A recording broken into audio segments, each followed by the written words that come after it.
Hello नमस्ते नमस्कार दोस्तों, कैसे हैं आप सब लोग। उम्मीद करते हैं बिल्कुल स्वस्थ हैं, मस्त हैं, अपना और अपने परिवार का ध्यान दे रहे हैं। मैं भावना RVL रोजगार भावना में आप सभी का स्वागत है। प्यारे साथियों, ये क्लास है हमारी 8 जून को जो यूपी पुलिस का पेपर हुआ था फर्स्ट शिफ्ट का, उसी पेपर के हिंदी के एनालिसिस क्लास है। तो जो लोग क्लास में पहली बार आए हैं, चैनल को सब्सक्राइब नहीं किए तो वो चैनल को सब्सक्राइब कर लें और क्लास को लाइक कर देना, अपने दोस्तों को भी शेयर कर देना अगर वो भी अपना एग्ज़ाम दिए हैं, पेपर दिए हैं यूपी पुलिस का। 8 जून के फर्स्ट शिफ्ट में उनका पेपर था, तो वो भी अपने क्वेश्चन मिला सकते हैं कि हिंदी में कितने उनके सही हुए हैं और कितने गलत हुए। ये मैं दावे के साथ कह सकती हूँ कि आपको 35+ क्वेश्चन आपको हमारे ही प्लेटफार्म से देखने को मिले हैं।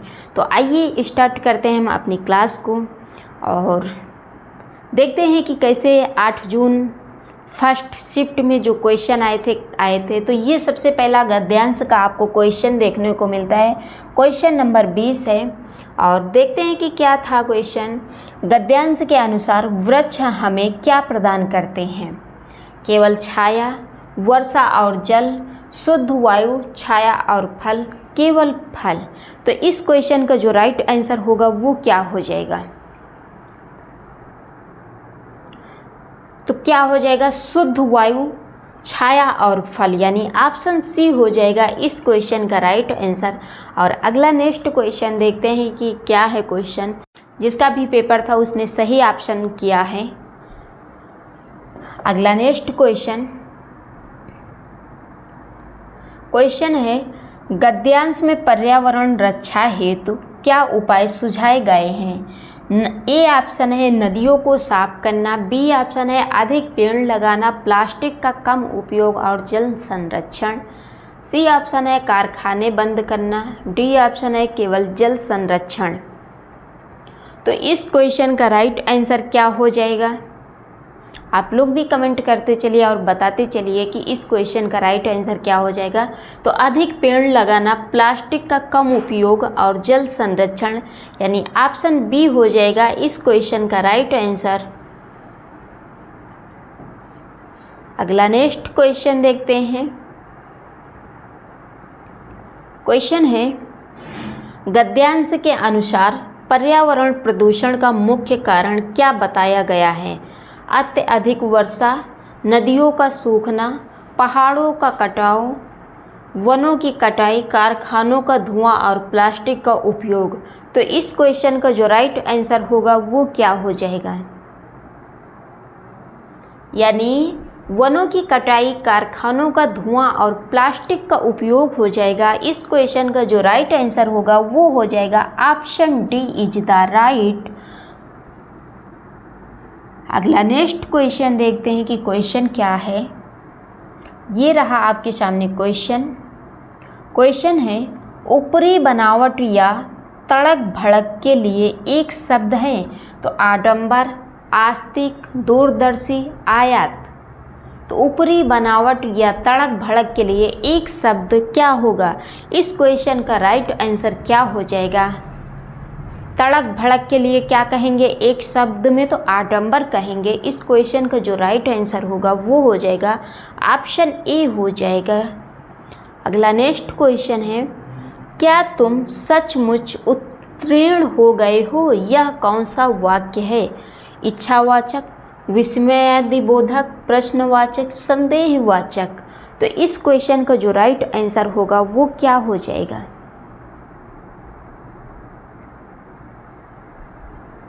क्या तुम सचमुच उत्तीर्ण हो गए हो, यानी विस्मयादि बोधक हो जाएगा। इस क्वेश्चन का जो राइट आंसर होगा वो हो जाएगा option B. Clear? Next question है, निम्नलिखित में से कौन सा अव्ययीभाव समास का उदाहरण है?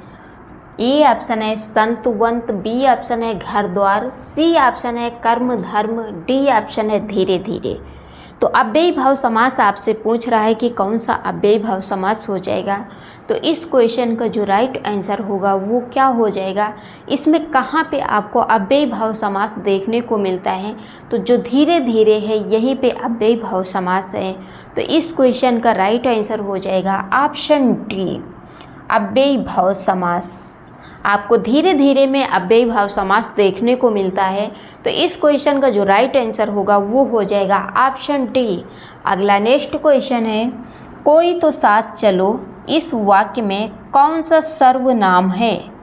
संबंधवाचक, पुरुषवाचक, निजवाचक, अनिश्चयवाचक। कोई तो साथ चलो इस वाक्य में कौन सा सर्वनाम है? इसमें आपसे सर्वनाम पूछ रहा है कि कौन सा सर्वनाम होगा। तो इस क्वेश्चन का जो कोई तो साथ चलो, निश्चय तो है नहीं, तो इसमें कौन सा हो जाएगा? संबंध भी नहीं है, निजवाचक भी नहीं है, तो क्या हो जाएगा? अनिश्चयवाचक हो जाएगा। यानी कोई तो साथ चलो तो क्या हो रहा है? अनिश्चयवाचक हो रहा है। तो इस क्वेश्चन का जो राइट आंसर होगा वो हो जाएगा ऑप्शन डी। अगला नेक्स्ट क्वेश्चन है, घोंसले में चिड़िया हैं में कौन सा कारक है? करण कारक, कर्ता कारक, अधिकरण कारक, अपादान कारक। घोंसले में चिड़िया हैं, इस क्वेश्चन का राइट आंसर क्या हो जाएगा? क्वेश्चन क्या कह रहा है कि घोंसले में चिड़िया हैं, आपसे कारक पूछ रहा है कि कौन सा कारक होगा। तो करण कारक होगा? बिल्कुल नहीं होगा भैया। कर्ता कारक होगा? बिल्कुल नहीं। अपादान कारक होगा? नहीं।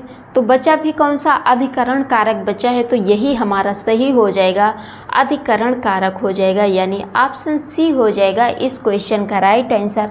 अगला नेक्स्ट क्वेश्चन है, जिसके पास घर न हो के लिए एक शब्द है?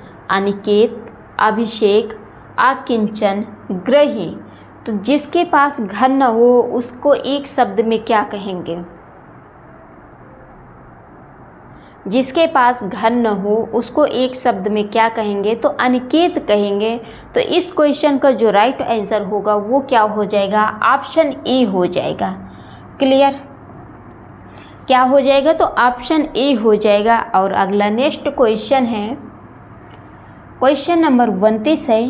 क्वेश्चन क्या है? वर्ष 2005 में कुंवर नारायण जी को किस भाषा के लिए ज्ञानपीठ पुरस्कार मिला? हिंदी, तेलुगु, बांग्ला, तमिल। तो किस भाषा के लिए ज्ञानपीठ पुरस्कार मिला था? तो हिंदी भाषा के लिए इन्हें ज्ञानपीठ पुरस्कार मिला था। तो इस क्वेश्चन का जो राइट आंसर होगा वो हो जाएगा ऑप्शन ए। अगला नेक्स्ट क्वेश्चन देखते हैं कि क्वेश्चन क्या है।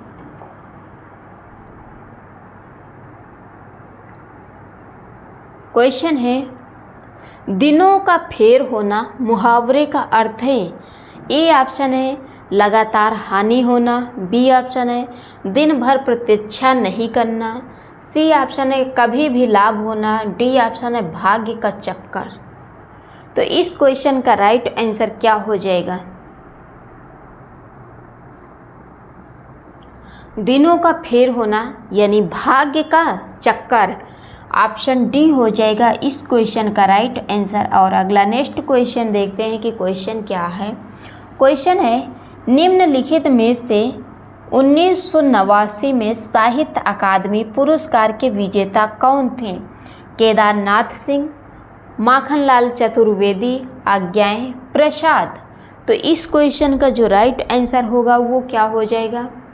1989 में साहित्य अकादमी पुरस्कार के विजेता कौन थे? तो केदारनाथ सिंह थे। अगर विजेता की बात करते हैं तो जो विजेता थे वो केदारनाथ सिंह थे। तो इस क्वेश्चन का जो राइट आंसर होगा वो हो जाएगा ऑप्शन ए। अगला नेक्स्ट क्वेश्चन है, निम्नलिखित में से ध्यान मगन शब्द में कौन सा समास है? द्विगु, तत्पुरुष, द्वंद्व, अव्ययी भाव। तो इस क्वेश्चन का राइट आंसर क्या हो जाएगा?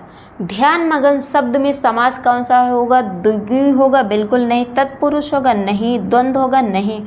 तो फिर कौन सा हो जाएगा? इसमें अव्ययी भाव समास हो जाएगा, यानी ऑप्शन डी हो जाएगा इस क्वेश्चन का राइट आंसर।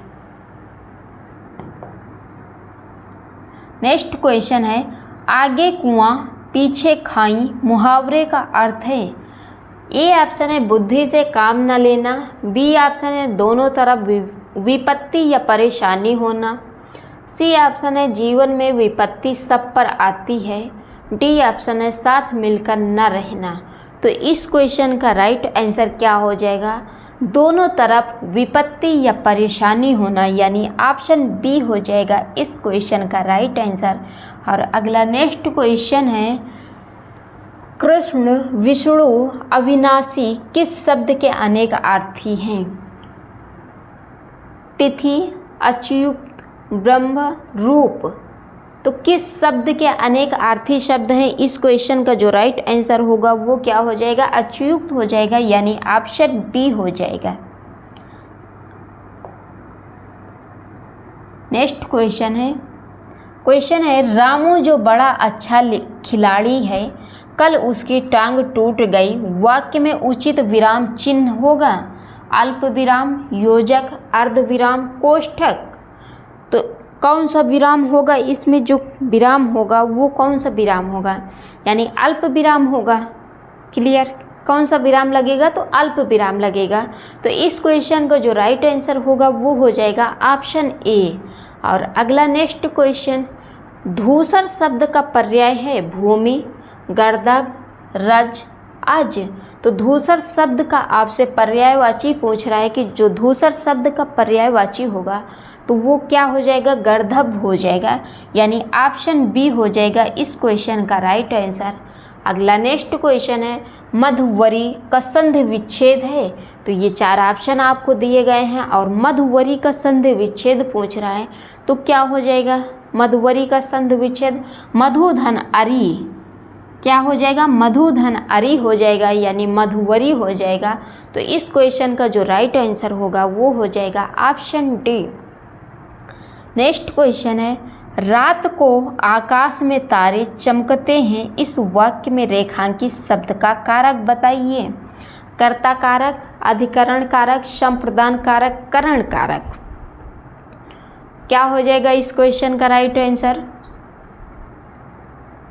रात को आकाश में तारे चमकते हैं, यानी अधिकरण कारक हो जाएगा, ऑप्शन बी हो जाएगा इस क्वेश्चन का राइट आंसर। अगला नेक्स्ट क्वेश्चन,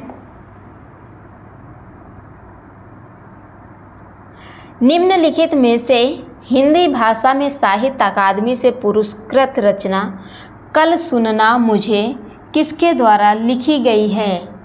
धूमिल, रामचंद्र शुक्ल, आज्ञाय, मुक्तिबोध। तो किसके द्वारा लिखी गई है? इस क्वेश्चन का जो राइट आंसर होगा वो क्या हो जाएगा?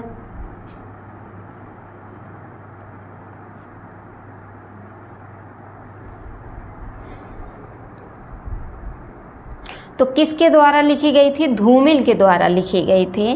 तो इस क्वेश्चन का जो राइट आंसर होगा वो हो जाएगा ऑप्शन ए। अगला नेक्स्ट क्वेश्चन है, मानव जीवन पर ग्रहों और तारों के प्रभाव के अध्ययन को क्या कहते हैं? ज्योतिष, जलगति विज्ञान, पारिस्थितिकी, भाषा शास्त्र। तो मानव जीवन पर ग्रहों और तारों के प्रभाव के अध्ययन को क्या कहते हैं? ज्योतिष कहते हैं। तो इस क्वेश्चन का जो राइट आंसर होगा वो क्या हो जाएगा? ऑप्शन ए हो जाएगा। और अगला नेक्स्ट क्वेश्चन देखते हैं कि क्वेश्चन क्या है। क्वेश्चन है, उपसर्ग वह शब्दांश है जो ए ऑप्शन है किसी शब्द के मध्य में जुड़ता है, बी ऑप्शन है शब्द में कहीं भी जुड़ सकता है, सी ऑप्शन है किसी शब्द के बाद में जुड़ता है, डी ऑप्शन है किसी शब्द के आगे जुड़ता है। तो उपसर्ग वह शब्दांश है जो, इस क्वेश्चन का राइट आंसर क्या हो जाएगा? यानी किसी शब्द के बाद में जुड़ता है, तो इस क्वेश्चन का राइट आंसर होगा ऑप्शन सी। और अगला नेक्स्ट क्वेश्चन है, गुलाम शब्द का विलोम शब्द चुनिए, शोर, शांति, लंबा, आज़ाद। तो गुलाम का विलोम क्या हो जाएगा? अगर गुलाम के विलोम की बात करते हैं तो जो गुलाम का विलोम होगा वो क्या हो जाएगा? तो आज़ाद हो जाएगा, आज़ाद, यानी ऑप्शन डी हो जाएगा, लंबा का छोटा।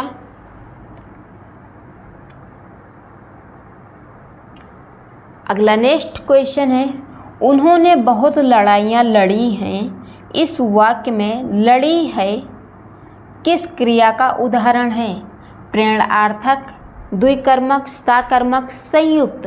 तो उन्होंने बहुत लड़ाइयाँ लड़ी हैं, लड़ी हैं किस क्रिया का उदाहरण है, तो साकर्मक हो जाएगा।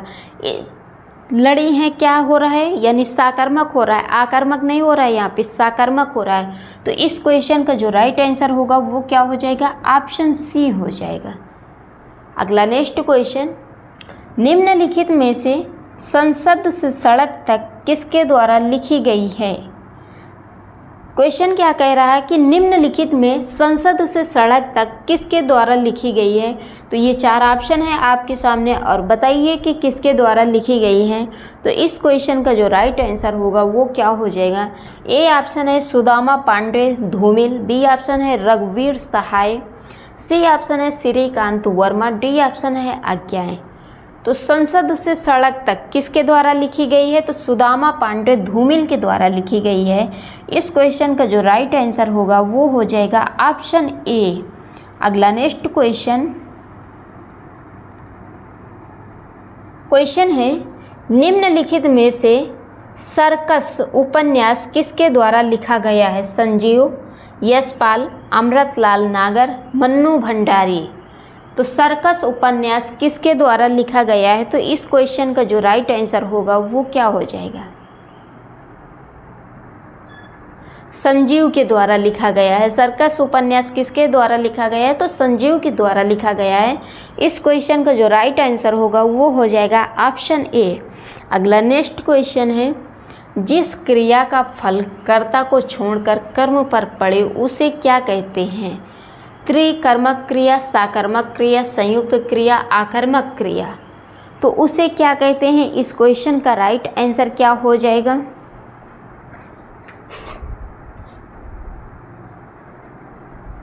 साकर्मक क्रिया कहते हैं। क्या कहते हैं उसे, तो साकर्मक क्रिया कहते हैं, यानी ऑप्शन बी हो जाएगा इस क्वेश्चन का राइट आंसर। और अगला नेक्स्ट क्वेश्चन है, बद उपसर्ग निम्नलिखित में से कौन से शब्द में प्रयुक्त है। बेदम, बदमाश, बेखुदी, बदौलत। तो बद उपसर्ग निम्नलिखित में से कौन से शब्द में प्रयुक्त है। तो इस क्वेश्चन का जो राइट आंसर होगा वो क्या हो जाएगा, बदमाश में है। किस में देखने को मिलता है आपको, तो बदमाश में देखने को मिलता है। जो इस क्वेश्चन का राइट आंसर होगा वो हो जाएगा ऑप्शन बी। नेक्स्ट क्वेश्चन, जिसका भाग्य अच्छा न हो के लिए एक शब्द है। अभागा, अधीर, अनाथ, अमर। तो जिसका भाग्य अच्छा ना हो उसको एक शब्द में क्या कहेंगे, तो अभागा कहेंगे। इस क्वेश्चन का राइट आंसर क्या हो जाएगा, तो ऑप्शन ए हो जाएगा। अगला नेक्स्ट क्वेश्चन है, निम्नलिखित में से कौन सी रचना महादेवी वर्मा जी द्वारा लिखित नहीं है। दीपशिखा, पिंजर, गीत पर्व, यामा। तो महादेवी वर्मा जी के द्वारा लिखित नहीं है, कौन सी रचना ऐसी है। तो दीपशिखा भी लिखी गई है महादेवी वर्मा जी के द्वारा, और गीत पर्व भी लिखा गया, यामा भी लिखा गया, बट जो पिंजर है ये महादेवी वर्मा द्वारा नहीं लिखा गया। तो इस क्वेश्चन का जो राइट आंसर हो जाएगा वो हो जाएगा ऑप्शन बी। अगला नेक्स्ट क्वेश्चन है, भाला शब्द का वचन बदलिए। तो भाले, भलनी, भालने, भलाएं। तो भाला शब्द का वचन अगर बदलेंगे तो क्या हो जाएगा, भाले हो जाएगा। इस क्वेश्चन का जो राइट आंसर होगा वो हो जाएगा ऑप्शन ए। अगला नेक्स्ट क्वेश्चन है, निम्नलिखित में से आधा गांव उपन्यास किसके द्वारा लिखा गया है। डॉक्टर राही, मासूम रजा, धर्मवीर भारती, श्रीलाल शुक्ल, आज्ञाएं। तो आधा गांव उपन्यास किसके द्वारा लिखा गया है। इस क्वेश्चन का राइट आंसर क्या हो जाएगा, तो डॉक्टर राही, मासूम रजा, यानी ऑप्शन ए हो जाएगा इस क्वेश्चन का राइट आंसर। अगला नेक्स्ट क्वेश्चन है, माया को माया मिले कर कल लंबे हाथ लोक उक्ति का सही अर्थ है। यानी अयोग्य व्यक्ति को अच्छी चीज़ मिल जाना, धनी को और धन मिलना, बुरे के साथ रहने से बुराई ही मिलती है, बिना कठिनाई के अच्छी आय होना। तो माया को माया मिले कर कल लंबे हाथ लोक उक्ति का सही मुहावरा क्या हो जाएगा, अर्थ क्या हो जाएगा इस क्वेश्चन का जो राइट आंसर होगा वो क्या हो जाएगा, धनी को और धन मिलना, यानी ऑप्शन बी हो जाएगा इस क्वेश्चन का राइट आंसर। अगला नेक्स्ट क्वेश्चन है, निम्नलिखित में से कौन सा शब्द विशेषण है, आंशिक, चक्षु, उपनिवेश, उपार्जन। तो इस क्वेश्चन का जो राइट आंसर होगा वो क्या हो जाएगा, आंशिक हो जाएगा, यानी ऑप्शन ए हो जाएगा। और अगला नेक्स्ट क्वेश्चन कि क्वेश्चन क्या है देखते हैं क्वेश्चन को। क्वेश्चन है, निम्नलिखित मुहावरों में से कौन सा युग्म गलत है, कमर कसना, तैयार होना, कागज काले करना, अनावश्यक लिखना, कंधे से कंधा छेलना, चोट लगना, कलाई खुलना, राहत से खोलना। तो इस क्वेश्चन का जो राइट आंसर होगा वो क्या हो जाएगा, कंधे से कंधा छेलना यानी चोट लगाना। ऑप्शन सी हो जाएगा इस क्वेश्चन का राइट आंसर। अगला नेक्स्ट क्वेश्चन है, मोहन बिल्कुल थक गया है, इस वाक्य में कौन सा आव्यय है, क्रिया विशेषण आव्यय, समुच्चय बोधक आव्यय, संबंध बोधक आव्यय, विस्मयादि बोधक आव्यय। तो इसमें आपसे आव्यय पूछ रहा है कि कौन सा आव्यय होगा, तो यहाँ पे क्रिया विशेषण आव्यय हो जाएगा, यानी ऑप्शन ए हो जाएगा इस क्वेश्चन का राइट आंसर। अगला नेक्स्ट क्वेश्चन है, आनुषंगिक के विलोम शब्द का चयन कीजिए। अनुनासिक के विलोम शब्द का चयन कीजिए। तो इस क्वेश्चन का जो राइट आंसर होगा वो क्या हो जाएगा, प्रमुख हो जाएगा। क्लियर, तो ऑप्शन सी हो जाएगा। तो ये था हमारा यूपी पुलिस का पेपर जो 8 जून को फर्स्ट शिफ्ट में हुआ था। तो ये हिंदी की क्लास एनालिसिस हुई है। यूपी पुलिस में जो हिंदी आई थी उस हिंदी का एनालिसिस करा दिया गया है। तो जो लोग क्लास में पहली बार आए हैं, चैनल को सब्सक्राइब नहीं किए तो वो चैनल को ज़रूर सब्सक्राइब करें ताकि आने वाली हर एक क्लास उनको समय समय से मिलती रहे। और क्लास को लाइक किए बिना मत जाना, अपने दोस्तों को भी शेयर कर देना। तो मिलते हैं ऐसे ही अगली नेक्स्ट क्लास के साथ। तब तक के लिए अपना और अपने परिवार का ध्यान रखिए। Thank you so much.